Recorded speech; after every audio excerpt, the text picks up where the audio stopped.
mundo se encuentra en una etapa de concentración de las riquezas y las oportunidades. En ese contexto, América Latina busca alcanzar un desarrollo con justicia social luego de una década de gobiernos de carácter popular que no han logrado consolidar la integración de las principales economías. El golpe parlamentario en Brasil, la negativa al acuerdo de paz en Colombia, la victoria conservadora en Argentina y la crisis venezolana ponen en manifiesto los límites a las transformaciones promovidas. ¿Nos encontramos ante un fin de ciclo o un repliegue temporal de las políticas progresistas? ¿Es posible construir sociedades más justas y desarrolladas? ¿Son suficientes la democracia y sus instituciones? ¿Qué políticas deben impulsarse para lograr consensos que permitan regular el capital financiero? Estas son algunas de las preguntas que nos haremos en Latinoamérica Piensa, para analizar de forma crítica los años de transformación en sus avances y limitaciones. Los invitamos a recorrer nuestro continente para dialogar con sus principales figuras políticas y académicas del campo nacional, popular y progresista. Es tiempo de dejar de discutir la pobreza para discutir cómo distribuir la enorme riqueza concentrada en nuestra América Latina.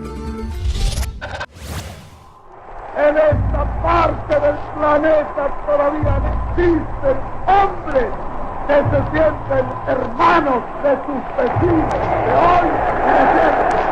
Una verdadera ola de democratización avanza sobre América Latina. Nuestros excluidos, nuestros países, nuestra democracia ya no soportan más que sigamos hablando en voz baja. La unidad de nuestros pueblos no es simple quimera de los hombres, sino inexorable decreto del destino. El sueño, el proyecto de la patria grande ha sido desde siempre un sueño compartido por nuestros pueblos. En la América del Sur, el ordenamiento político, económico y social lo decidimos quienes gobernamos por mandato de nuestros pueblos. Temos largo caminho a percorrer na busca de sociedades plenamente desenvolvidas e democráticas. Das populações se manifestarem, dos trabalhadores defenderem seus direitos. Exclusión económica y social es una negación total de la fraternidad humana. Quisiera que nuestro continente sea modelo de continente. Un continente de justicia, un continente de solidaridad. ¿Y qué menos puede hacer la izquierda de América Latina que crear una conciencia en favor de la unidad? Solo unidos es que nosotros podremos ser verdaderamente independientes.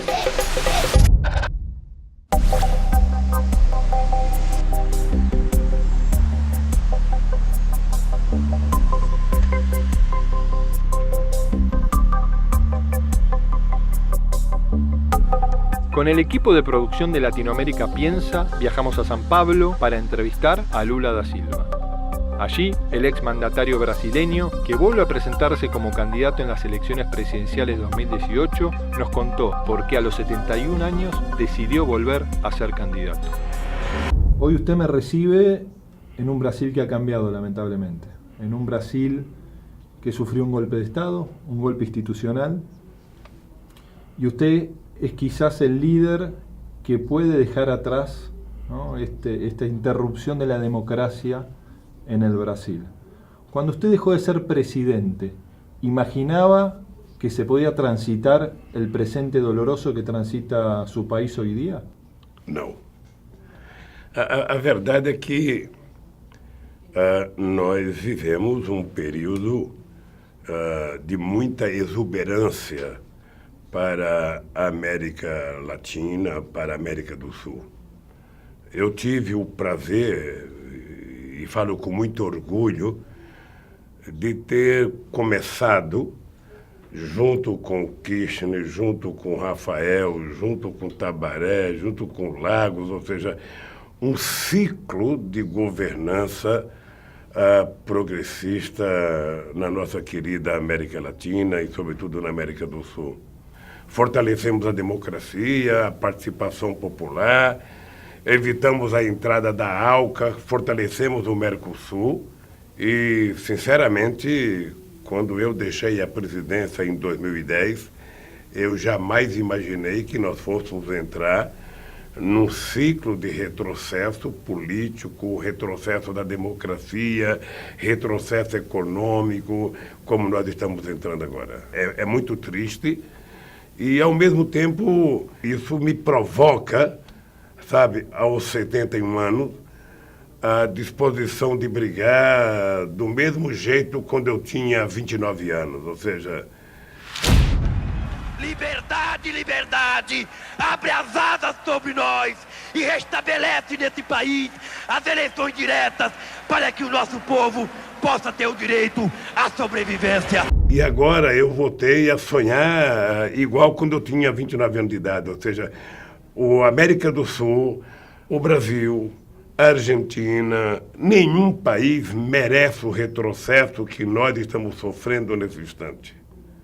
Nenhum país merece. Até porque nós descobrimos que quando nós estamos juntos e trabalhamos juntos, nós seremos muito mais fortes nas negociações multilaterais, seja com os países do Norte, seja individualmente só com os Estados Unidos ou com a União Europeia. Sabe, nós temos muito mais poder de negociação. Presidente, el golpe institucional a Dilma tuvo un fuerte componente de discriminación de género, ¿no? La primera presidenta en la historia del Brasil. Si usted hubiese sido presidente, ¿hubiese transcurrido también todo ese proceso de un injusto impeachment? Não sei. Há várias razões justificadas pelos golpistas. A primeira razão é que eles inventaram um crime que a Dilma não cometeu para justificar o Senado, a Câmara, aprovar o pedido de impeachment para o Senado e o Senado aprovar o impeachment. A segunda era que eles se queixavam da relação política entre o Poder Executivo e o Poder Legislativo. A terceira é que eles alegavam que a Dilma tinha perdido a governabilidade, embora ela fosse eleita democraticamente pelo povo.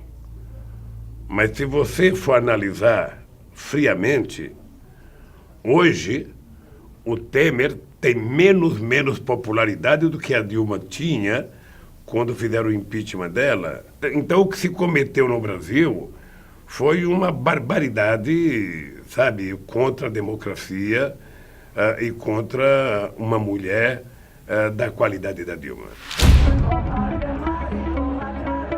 Uno de los momentos más críticos del actual retroceso que afronta Latinoamérica fue el impeachment que llevó adelante la oposición brasileña sobre la presidenta electa Dilma Rousseff. A finales de agosto de 2016, el Senado llevó adelante un juicio político que suspendió a Rousseff y la apartó del cargo que había asumido democráticamente con más de 54 millones de votos. Dilma, você é uma vergonha! Pela memória do coronel Carlos Alberto Brilhante Ustra, pelos militares de 64! Vergonha! ¡Sí! La verdad que cuando uno veía el impeachment de Dilma Rousseff, a uno le avergonzaba lo que decían los diputados de la oposición, ¿no? Sus argumentaciones para destituir ilegítimamente a una presidenta. Eso demostraba también una descomposición de un sistema político que es obligatorio que sea transformado, ¿no? Certamente eu tinha mais vergonha do que você. Eu não acreditava que aquilo estava acontecendo, porque era uma coisa podre, era uma coisa nojenta, era um discurso de gente que parecia que não existia mais. Sabe, uma coisa atrasada, uma coisa, sabe, que fortaleceu a ideia de que é preciso ter uma reforma política, sabe, uma discussão profunda para que a gente possa ter partidos políticos mais organizados, mais representativos, porque não pode continuar do jeito que está. Presidente, pero con el proceso de industrialización y creación de empleo, con Bolsa Familia, con la democratización, el acceso a la educación que ha vivido el Brasil, ¿no? Creación de universidades, personas que jamás hubiesen soñado estar sentados en un pupitre universitario, con todas estas movilizaciones sociales, ¿no? Con 50 millones de brasileros que accedieron a las clases medias. Para nós, aqui no Brasil, os pobres deixaram de ser problemas e passaram a ser soluções. Eu digo todo dia aqui no Brasil, você quer recuperar a economia brasileira? Coloca os pobres no orçamento da União outra vez. Porque, veja, na hora que uma pessoa pobre tem acesso a R$50, a 50 pesos, a 50 dólares, sei lá, aquele dinheiro, ele vira consumo meia hora depois. E o consumo pode gerar um emprego no comércio e pode gerar um emprego numa fábrica. Se você não coloca o dinheiro para circular, a economia não cresce. Então é um círculo vicioso que o Estado tem que estimular. As pessoas cresceram por esforços próprios e o que o governo fez foi criar a oportunidade para que eles pudessem, com seus esforços, vencer. Possivelmente, essa gente, depois de ter acesso a uma série de coisas, poderiam querer mais. E quem sabe nós também erramos e não assumimos o compromisso de fazer novas propostas, sabe? De discutir com eles o futuro, que é uma coisa que me preocupa hoje, é como discutir, sabe, um mundo novo para essa juventude, que tem muito mais facilidade de chegar à universidade, que tem a internet à disposição, mas que não tem emprego, mas que não tem salário. E por isso que eu digo, somente um partido como o PT, que fez a política de inclusão social que nós fizemos, tem a autoridade moral para defender o seu legado e para propor coisa nova. Agora, quando entra um governo que fala de reforma, aqui e na Argentina, o que significa reforma para um povo trabalhador? Quando ele vai reformar a casa, significa que ele vai melhorar a casa dele. Quando o governo fala em reforma, não é para melhorar as coisas para o povo, é para piorar. Então, as reformas que o governo fala é para melhorar os banqueiros, os empresários, ou seja, tirando o direito dos pobres. Eu fico preocupado porque quando eu faço crítica à imprensa, eles escrevem Lula ataca a imprensa. Quando eles me atacam, ele fala, fizemos uma crítica. En Ecuador, y estoy seguro que también en Perú, en Argentina, etc., cualquiera que hacía un emporio económico ponía un periódico y un canal de televisión. Para informar, no, para defender el emporio económico. No nos engañemos. Nosotros no queremos controlar a nadie, las posiciones de nadie. Lo que nosotros no queremos es concentración económica, un oligopolio de los medios de comunicación. En el pasado, los sectores conservadores buscaban los tanques y las botas para el quiebre institucional, ¿no? En las décadas del 60, del 70 en nuestros países. Hoy parecen haber encontrado rumbos distintos, ¿no? Con el rol del partido judicial, ¿no? Que reemplazó al partido militar, y también la enorme injerencia de los medios de comunicación en estos procesos destituyentes y desestabilizadores en nuestra región. ¿Cómo observa ese proceso hoy en América Latina, no solo en el Brasil? Olha, é extremamente grave, primeiro, a negação da política nos países da América Latina. Ou seja, tenta-se criar a ideia que a política é uma coisa imprestável e que fora da política teria mais condições de você resolver os problemas do país. E eu afirmo categoricamente que fora da política é fascismo, é nazismo, é autoritarismo, não é democracia. Então, nós não podemos negar a política e o povo tem que compreender que se a política não está bem, nós precisamos melhorá-la. Se os candidatos não são bons, nós poderemos derrotá-los. Se os partidos não são representativos, nós temos que criar novos partidos políticos. Mas temos que ter consciência que não haverá democracia com os meios de comunicação na mão de meia dúzia de famílias em cada país. No caso do Brasil, são 9 famílias que detêm o controle dos meios de comunicação, não dando informações, fazendo política.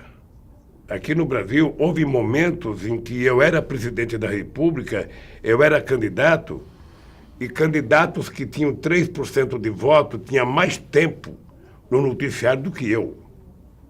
Numa demonstração de que eles escolhem quem vai ser o candidato. Comigo já tinha acontecido em 1989. Há, na verdade, um partido chamado mídia, sabe, que toma decisão, que julga, que diz de quem gosta e diz de quem não gosta. E isso depõe contra o regime democrático.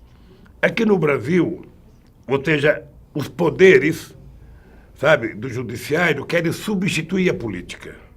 Sabe? Então tem um pacto entre Polícia Federal, Ministério Público e a mídia, sabe, em que os acusados e os advogados ficam refém, sabe, de um julgamento público, sabe, antes de você ser considerado culpado, antes de se investigar. As pessoas não se preocupam mais com os autos do processo, com a prova. As pessoas estão preocupadas com a opinião pública. Então, isso é muito antidemocrático, isso não respeita os direitos humanos e não respeita a liberdade das pessoas a se defenderem, sabe? E veja que todos nós que pensamos assim, os democratas, acreditamos, sabe, na democracia e queremos que a corrupção seja banida da América Latina e de qualquer país do mundo, porque ela não existe apenas na América Latina, ela existe no mundo inteiro. Veja o que aconteceu com a Cristina. A Cristina brigou, aprovou no Congresso, aprovou e não se cumpriu.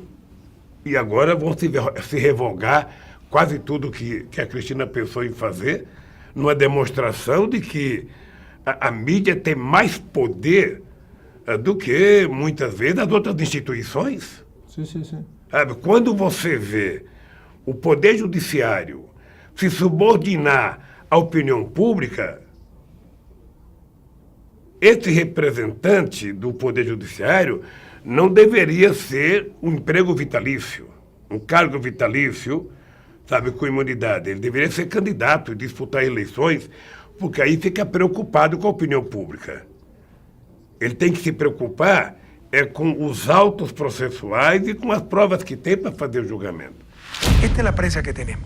Isto é mala fé, isto é manipulação, isto é politiqueria. Esta gente hace política, não informa. Os governos que se engajaram em populismo fiscal levaram seus respectivos países a situações econômicas muito difíceis.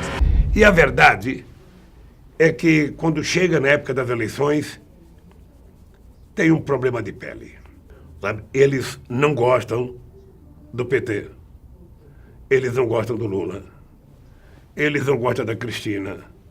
Ou seja, eles não gostam das pessoas que não estão ideologicamente subordinadas a eles. Não gostam, eles têm preconceito. Na verdade, eles não gostam de nenhum governante que tenha políticas de inclusão social. Eles gostam de governantes que governem o país atendendo aos interesses do mercado. Alguém que governa o país para 30% ou 35% da população. Alguém que não se preocupe com os mais pobres. Eu, no começo do governo do Chávez, eu ia na Venezuela e eu via como a imprensa tratava o Chávez.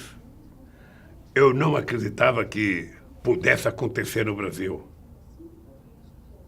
E aconteceu igual. Ou pior. Eu imaginava até que eles não gostavam muito de mim porque eu era homem, era nordestino, era, sabe, e não era formado, sabe? Mas aí eu falei, bom, o tratamento que eles vão dar a Dilma é diferente. A Dilma é mulher, a Dilma vem de setores médios da sociedade, é bem formada. Lê do engano. Quando eles resolveram fazer campanha contra Dilma e contra o PT, eles começaram o golpe nas manifestações de junho de 2013.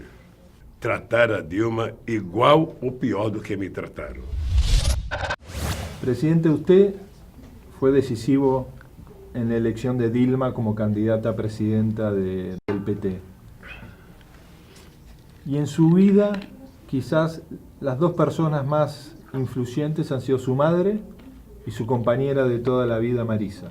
¿Qué influencia tuvieron ellas dos como figuras para usted para haber elegido a la primera mujer que pudo representar a un partido de los trabajadores y acceder a la presidencia? Eu acho que a minha mãe ela tinha muitas razões para que eu a admirasse, tá? Pela sua vida, pelo que ela viveu, pela sua coragem, pelos conselhos. E a Marisa porque foram 43 anos de casamento. Eu, quando tomei posse no sindicato, eu já estava casado com a Marisa, já tinha um filho com a Marisa. Depois tivemos mais 3 filhos. Fundamos o PT junto, viajamos o Brasil construindo o PT. Então, elas significaram muito na minha vida para compreender que as mulheres precisam ocupar um espaço muito forte na política. E a Dilma, ela foi indicada para presidente não apenas por ser mulher, mas pelas qualidades profissionais da Dilma, pela lealdade, pela história dela. Obviamente que ela pode ter cometido erros políticos, que certamente eu não cometeria, e eu posso ter cometido erro que certamente ela não cometeria. Mas eu tenho muito orgulho de ter sido, em 500 anos de história, o primeiro presidente a fazer uma sucessora mulher. Transmite a faixa presidencial a senhora presidenta da República, Dilma Rousseff. E eu convivi com Dilma, eu convivi com Michelle Bachelet, eu convivi com Cristina, convivi com Laura lá na Costa Rica. Eu tive uma relação extraordinária com essas mulheres e eu não esqueço nunca que quando eu deixei a presidência, eu tive uma conversa com Chaves e eu falei com Chaves, ô Chaves, daqui para frente você vai ter que mudar de comportamento. Porque uma coisa era lidar comigo e com Kirchner. Outra coisa vai ser tratar com Dilma e com Cristina, porque mulher é muito mais dura.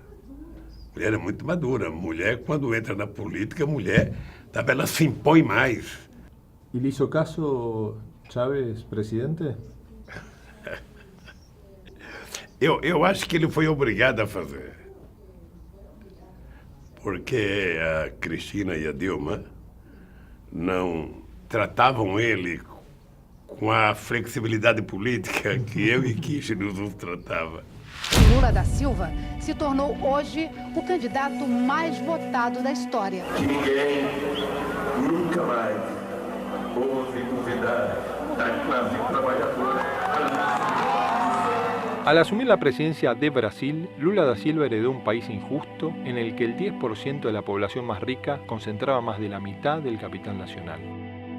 Pero en 8 años de gobierno lideró un proceso de industrialización nacional y redistribución de las riquezas en que los planes sociales y la fuerte inversión en educación pública permitieron que millones de personas ingresaran a la clase media, reduciendo drásticamente el nivel de la pobreza. Usted al asumir la presidencia, subió a varios de sus ministros a un avión y les hizo recorrer partes de ese Brasil que no reclama, ¿no? De ese Brasil olvidado. ¿Cuánto ha cambiado ese Brasil en el gobierno del PT? Você sabe, Nicolas, que eu tenho um arrependimento de não ter feito todo ano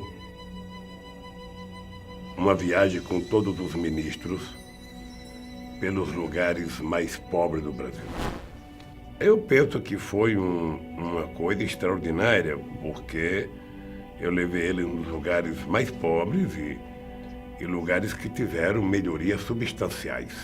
Eu acho que nós tivemos em 12 anos de PT a maior ascensão, a maior inclusão social de toda a história desse país.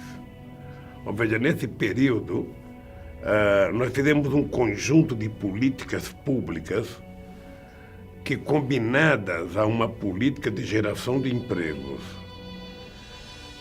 aumento do salário mínimo, sabe? E a inclusão social, com programas como Fome Zero, depois se transformou no Bolsa Família, depois Brasil Sem Miséria, Programa Luz para Todos, Programa de Compra de Alimento, crédito para o pequeno produtor rural, informalização do micro e pequeno empreendedor, resultou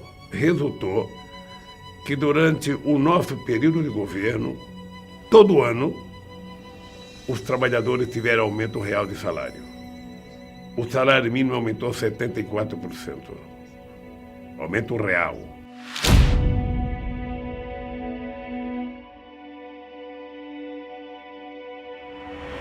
Só para você ter ideia de valor.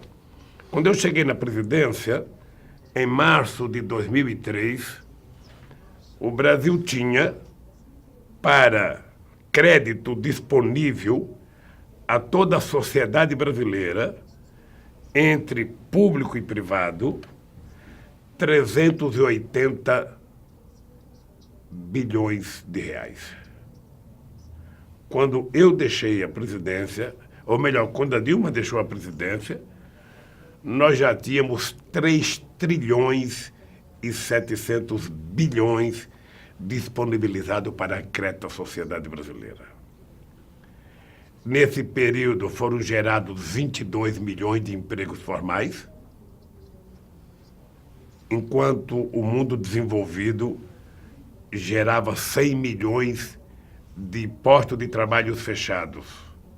Elevamos 40 milhões de pessoas a um padrão de classe média baixa e tiramos 36 milhões da miséria absoluta.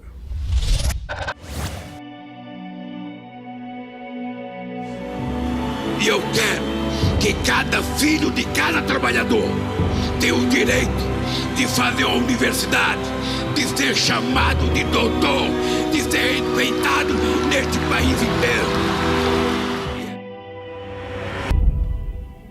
Hoy el desafío que se le plantea a Brasil, ¿cuál sería el más importante si usted en algún momento puede volver a ser presidente? Olha, primeiro, é obrigação de qualquer governante governar para as pessoas que mais necessitam. Eu volto a repetir. Os ricos não precisam do Estado.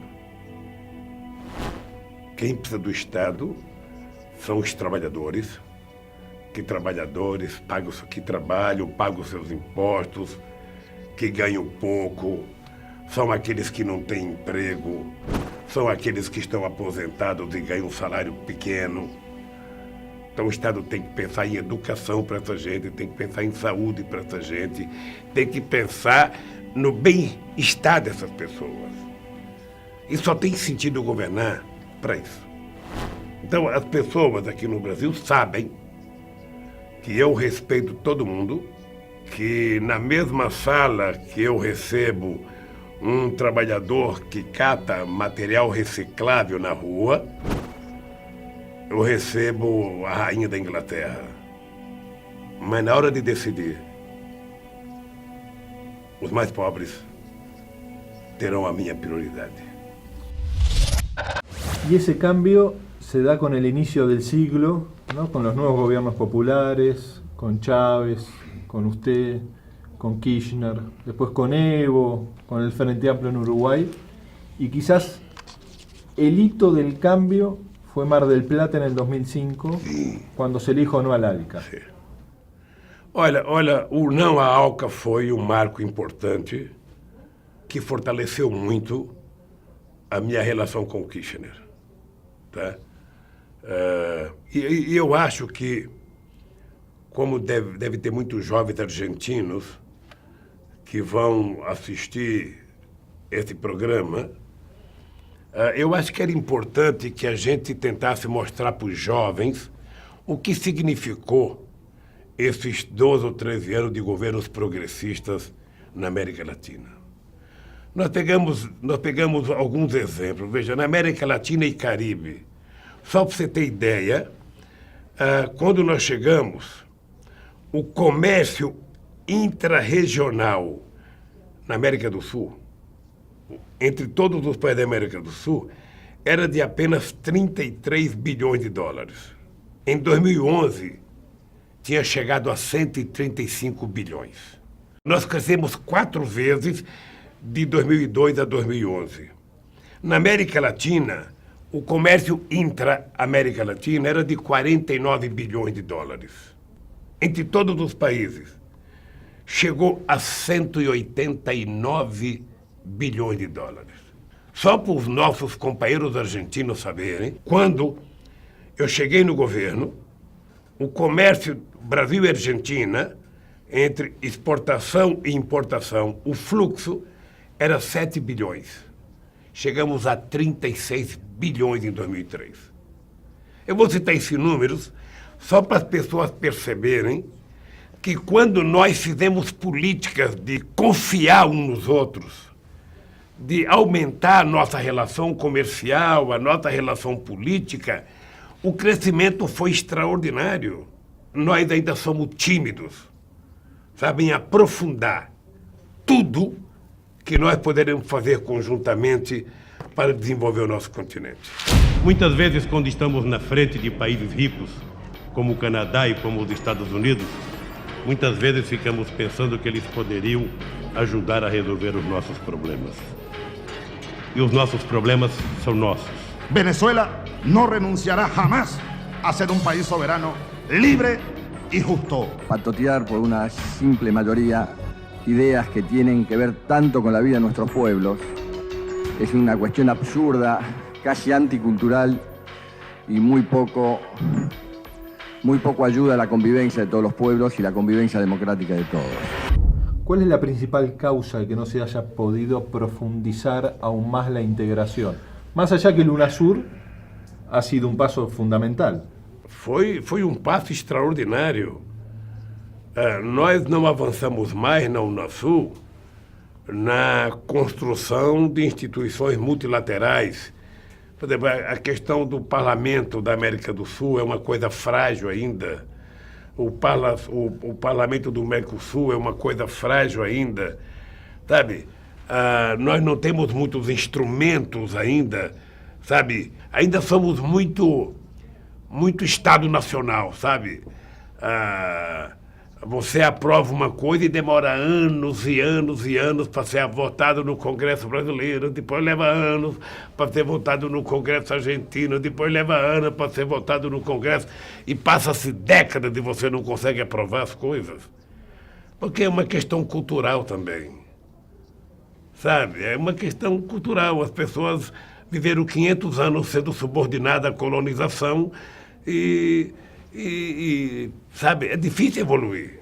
Eu ia ao México e eu não conseguia entender por que os empresários mexicanos tinham tanto medo dos empresários brasileiros e não tinham medo dos empresários americanos que estavam comendo eles lá dentro do México. É porque durante 500 anos o Brasil era o inimigo. Eu acho que ainda vai levar tempo. Quando eu cheguei na presidência do Brasil, Nicolás, e isso devia ter na Argentina do mesmo jeito, ou seja, muitos diplomatas brasileiros tinham muito preconceito contra a Argentina.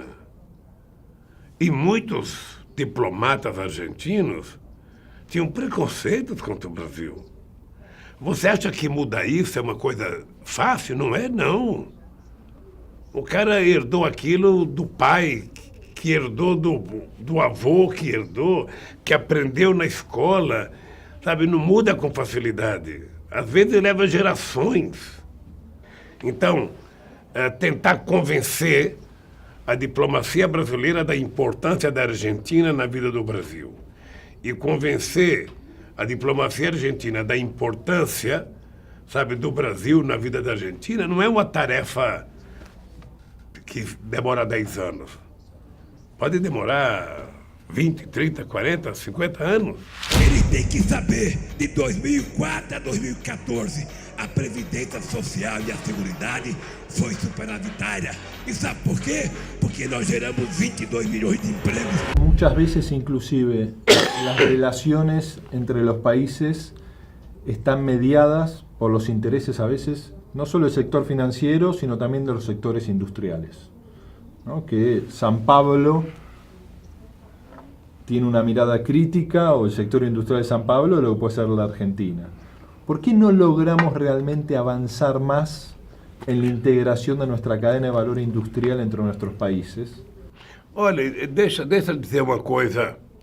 Eu tenho orgulho de ser criticado aqui no Brasil, porque eu defendia que o Brasil não podia querer ser grande sozinho. Eu várias vezes, conversei com empresas para a necessidade de investir em outros países da América Latina. Era tentar criar, sabe, uma cultura empresarial latino-americana. Nós precisamos construir alianças que permitam todos crescerem juntos. Todos crescerem juntos. E eu, muitas vezes, em reunião com a União Europeia, sabe, concordava com o direito da Argentina querer se reindustrializar.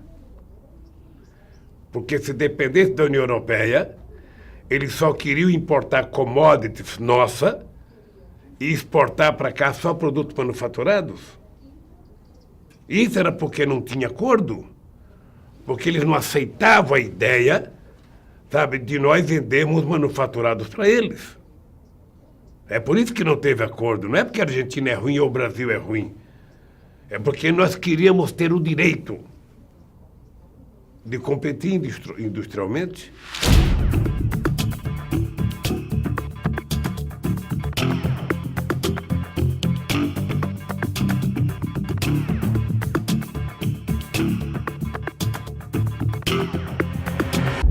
¿Cuál es para usted, presidente, el principal limitante para el desarrollo industrial de América Latina? ¿Esta falta de coordinación, la mirada del corto plazo que siempre nos gobierna? O melhor momento para um país se industrializar é com crescimento econômico. Se tiver crescimento econômico, haverá indústria automobilística querendo se implantar na Argentina, haverá indústria naval, haverá indústria espacial, haverá... Agora, quando a economia está parada, sabe, que o povo não pode comprar, que o povo não tem crédito, não tem financiamento, ninguém quer fazer investimento.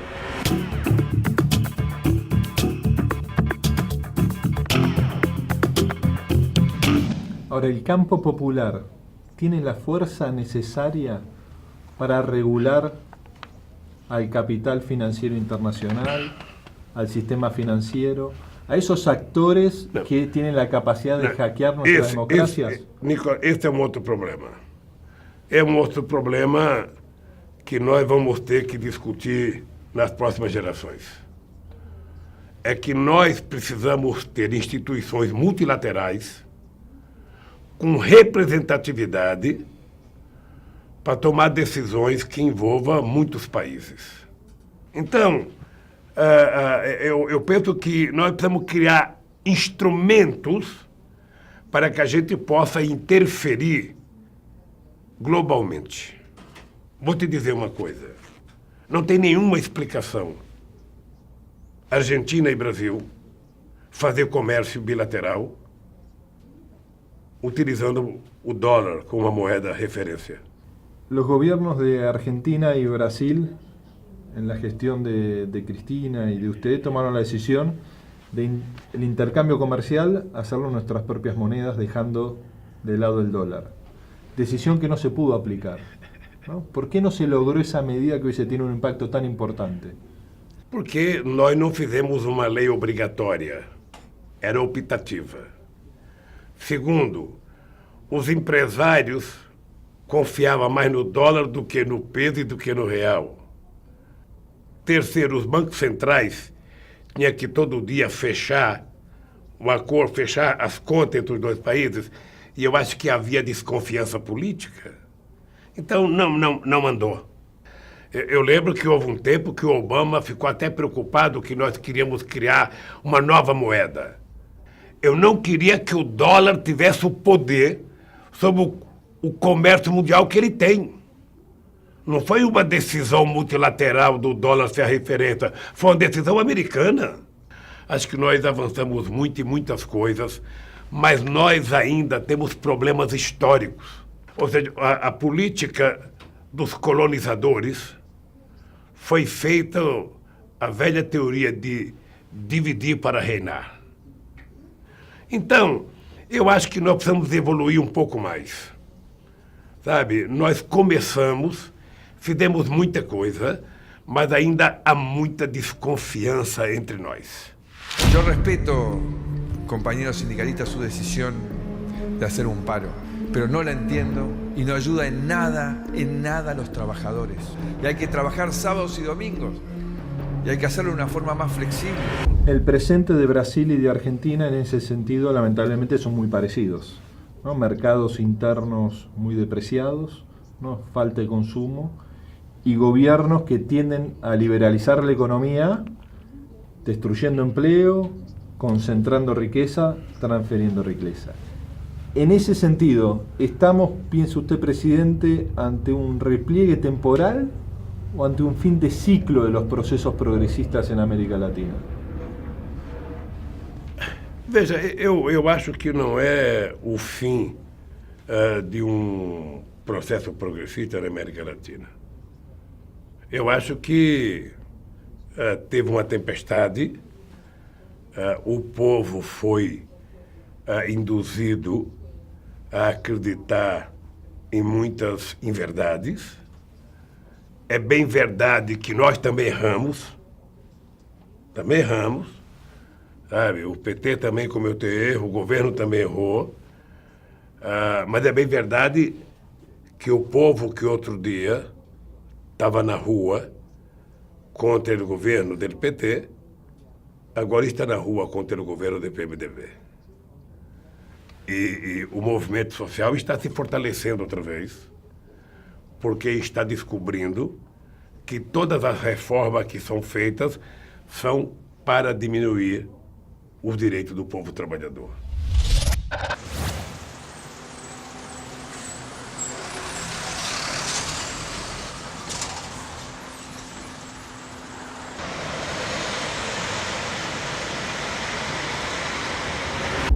Presidente, ¿cómo ve la Argentina desde el Brasil?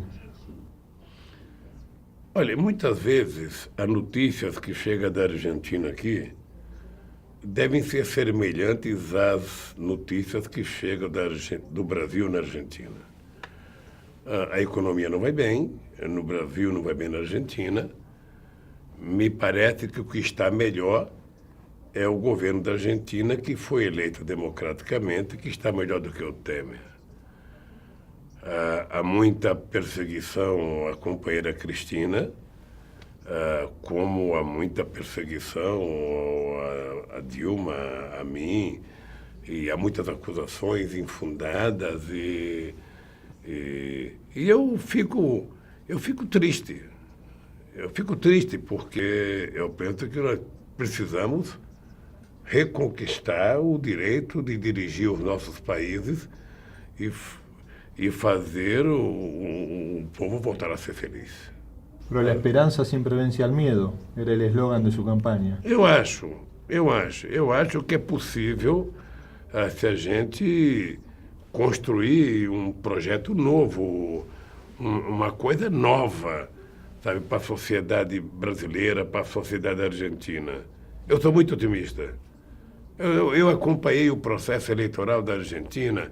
Obviamente que eu não faço julgamento da Argentina, mas poderia ter ganho na Argentina as eleições. Poderia ter ganho. Eu acho que houve problemas políticos internos que não cabe a mim fazer julgamento, sabe? Como nós ganhamos as eleições aqui no Brasil, foi uma eleição difícil, muito difícil, mas também por problemas internos, por equívocos, sabe? Então, quando a gente erra na política, a gente perde. Então, eu acho que nós não temos o direito de errar na política.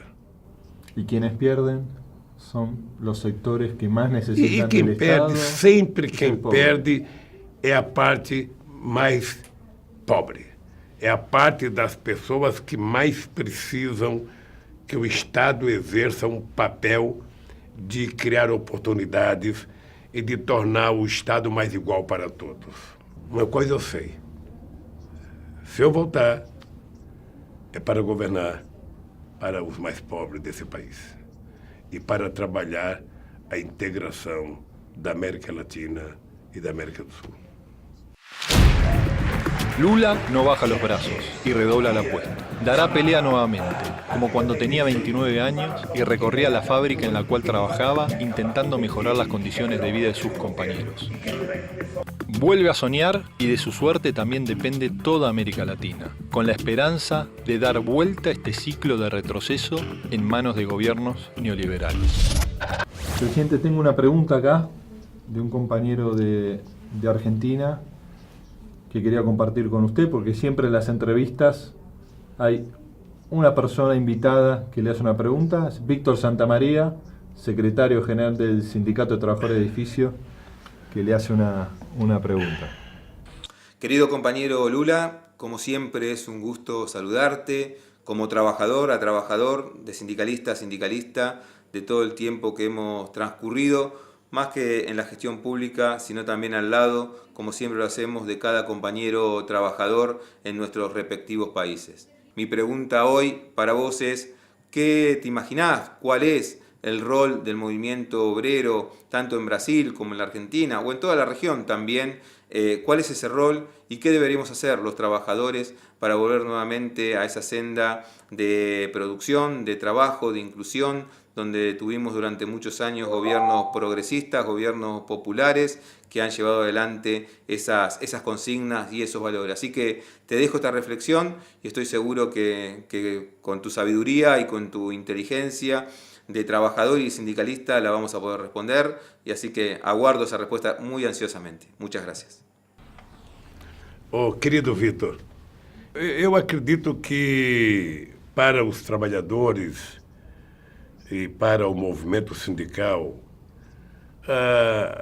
a nossa passagem pelo planeta Terra é lutar sempre para conquistar sempre melhores condições de vida.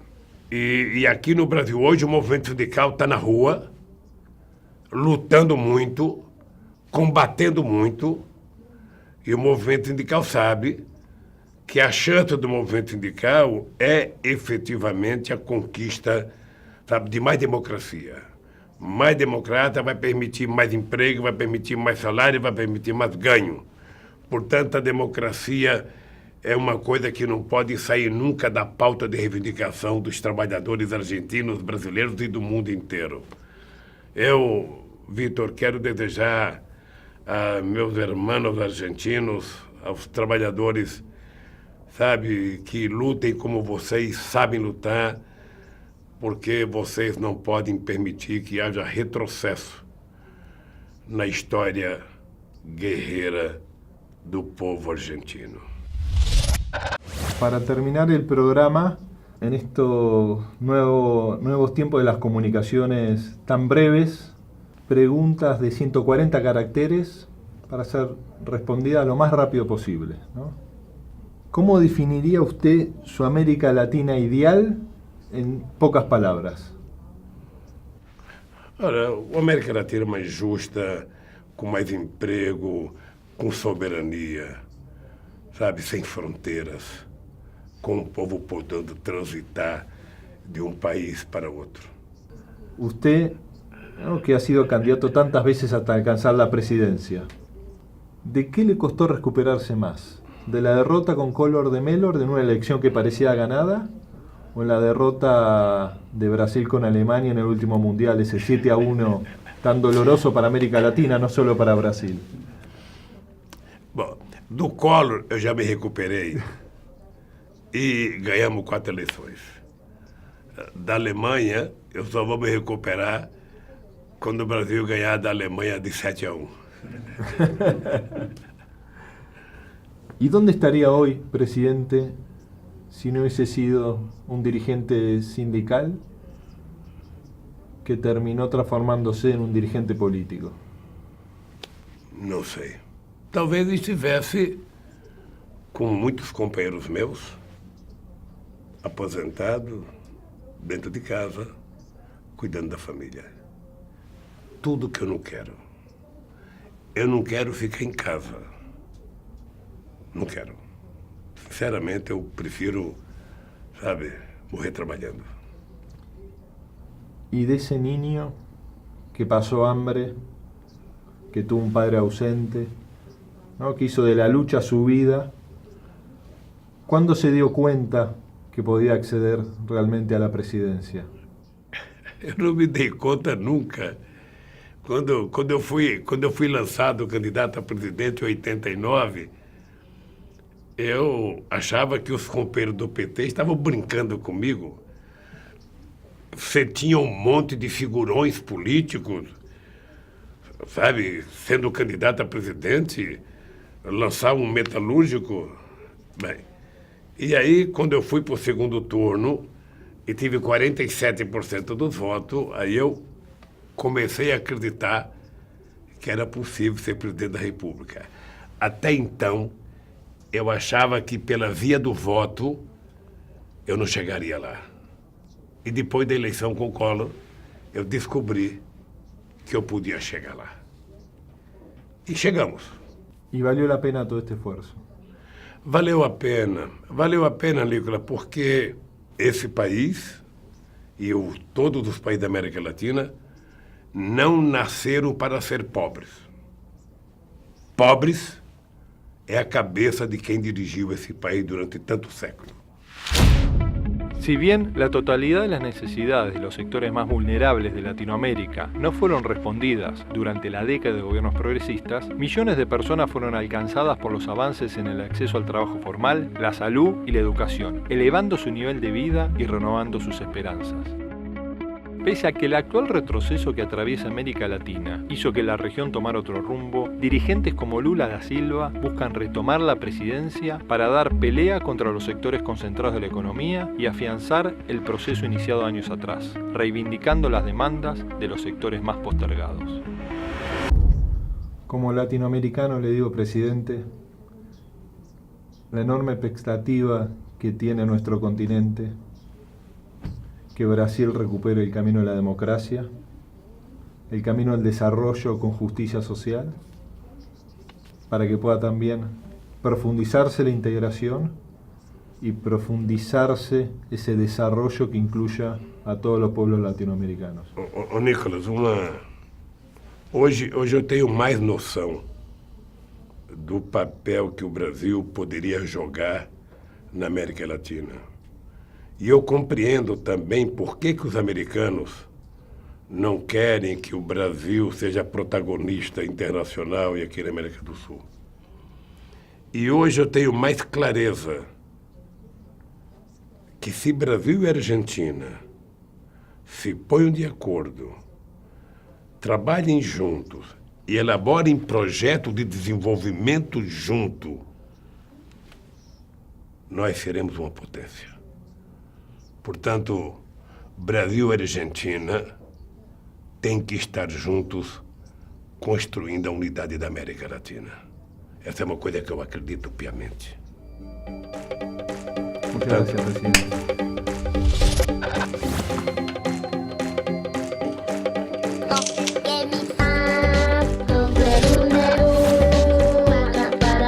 En el próximo programa veremos cómo vive México la llegada de Donald Trump al poder.